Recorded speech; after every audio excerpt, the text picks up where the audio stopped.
Welcome back. Yesterday we began considering the writing of the prophet Habakkuk, a minor prophet with a big message. In this book, we see this interaction, prayer interaction, if you would, of Habakkuk with Yahweh.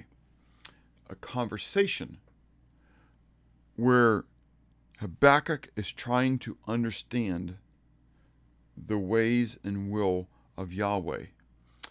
And if you would, not accepting it very well, rather struggling against it. But as we saw at the conclusion of yesterday's devotional, in chapter 2, Yahweh comes back to Habakkuk and declares to him that the just shall live by faith. That we who are trusting in Yahweh need to live by that faith, trusting in his plan, in his way. Well, after that challenge that Yahweh gives to Habakkuk about the just shall live by faith, he then issues four woes that it would be wise for us to hear. Habakkuk chapter 2 verse 9, woe to him who covets evil gain for his house, that he may set his nest on high, that he may be delivered from the power of disaster. Woe to him who covets evil gain for his house, because he is concerned about some evil disaster that might occur. This talks about the intent of you earning your money. As we get into tax seasons and different things, the challenge to us as a believer is, are we using deceptive means to gain resources? That reveals a lack of trust in Yahweh, that Yahweh can't provide for me, that I have to be deceptive and steal. But you know that one of the 10 commandments, one of the 10 words of the covenant to Israel is, thou shalt not steal. Thou shalt not steal. Anytime I take something that doesn't belong to me, it's thievery.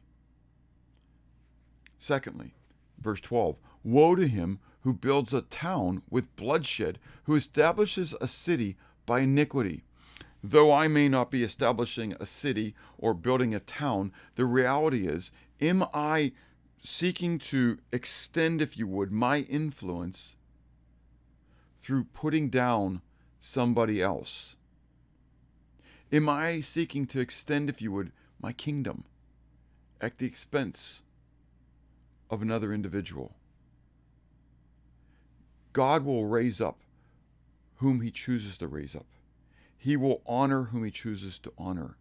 When I put someone else down, it reveals again that I don't trust Yahweh to take care of and provide for me. The third woe is in verse 15. Woe to him who gives drink to his neighbor, pressing him to the bottle, even to make him drunk, that you may look on his nakedness. We have a problem in our world today with pornography, and we seek to justify it. We seek to do things to entice ourselves and to make a way, if you would, to appease our flesh. And yes, even to the extent where some may be causing someone else to be under the influence of something else in order to make them do something that they would not have done otherwise. And when I do things like that, I reveal that I really don't trust in a holy God who is holy, holy, holy. The fourth of the woes, verse 19. Woe to him who says to wood, awake, to the silent stone, arise, it shall teach. Behold, it is overlaid with gold and silver, yet in it there is no breath at all. The fullest extent then, coming down through these woes, wanting the things that the world gives me, that those resources, the money, and then wanting to make myself power and prestige and space, and then doing it at the expense of other people, is then to start worshiping truly other gods. That things that are made by my hand, that those actually become the gods then that I serve.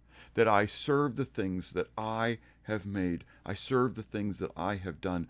Woe unto those who fall to that.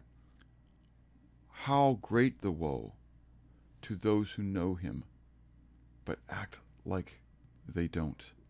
These woes were written to unbelievers, but how impactful they are for us who proclaim to know him. After this description of the unrighteousness and decadence of the nation, Habakkuk then declares in verse 20, "But Yahweh is in his holy temple. Let all the earth keep silence before him." Let all the earth keep silence. God will not listen to the rebuke or the erroneous explanations that the nations want to give for their unrighteous behavior. The same holds true for we who seek to throw out excuses for our disobedience to our God.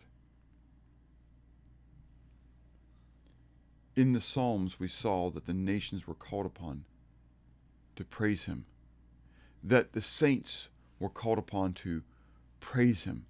In one day, every knee will bow to him.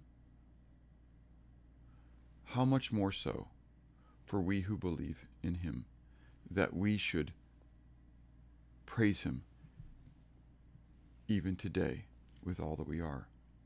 Remember again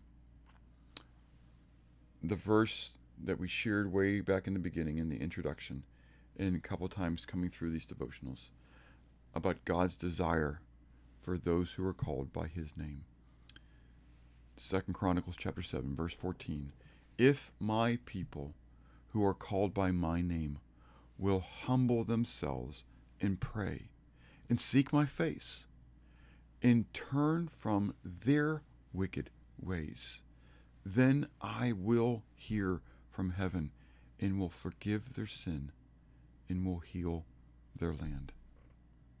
O child of God, if there is sin within you that you are harboring, confess it and then have a blessed day.